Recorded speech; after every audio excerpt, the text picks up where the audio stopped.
So Zack Martin just threw a curveball to the Cowboys, and I've got a hot take for you.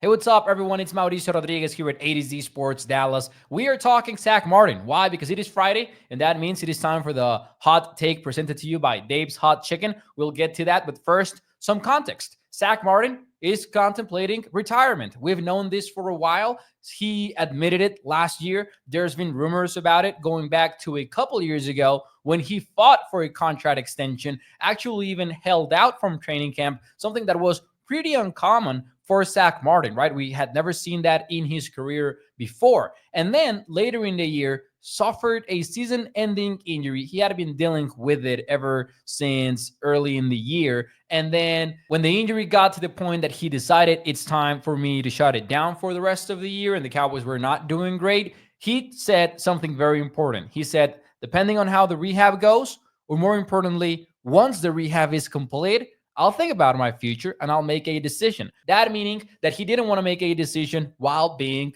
hurt, essentially. But now that he's healing up, Zack Martin talked to several media outlets during Super Bowl week, and he said, you know what? The decision is coming maybe between a month and 6 weeks. But he did note that he hasn't ruled out not retiring yet, which is important to note because so far the narrative surrounding Zack Martin has always been he is going to hang it up. Even though he hadn't confirmed it, now so close to the offseason programs, he's being like, hey, you know what?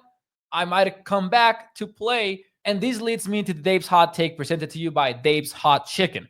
I believe that if Zack Martin comes back to play another year in the NFL, I believe the Cowboys should turn him down.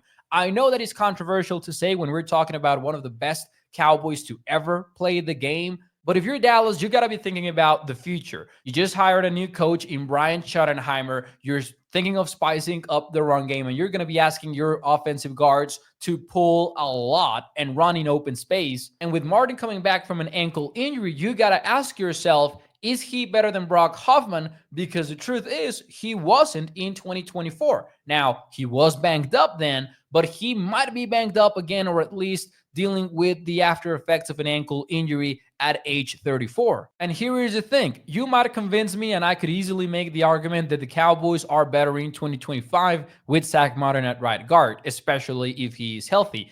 But the Cowboys should be thinking about what they're building for. They're not going to be in win now mode in 2025. They just hired a new coaching staff. They're about to go through a very important talent overhaul. And this is a project that you're thinking, okay, what does a team look like in 2 to 3 years, 2 to 4 years even? Let's put it this way. Out of a free agent pool that includes Jordan Lewis, DeMarcus Lawrence, Ozo Odighizuwa, Zack Martin is just far from being their priority. If Martin comes back to play another year in the NFL, good for him. I just think the Cowboys shouldn't be interested in bringing him back. That is the Dave's Hot Take of the Week. If you love America's team, you will love America's chicken. Dave's Hot Chicken has juicy hot chicken and delicious sides, including their crinkle-cut fries and mac and cheese. Be sure to give it a try and visit their McKinney, Plano, and Waco locations today. And I'll see you next week. Enjoy the Super Bowl.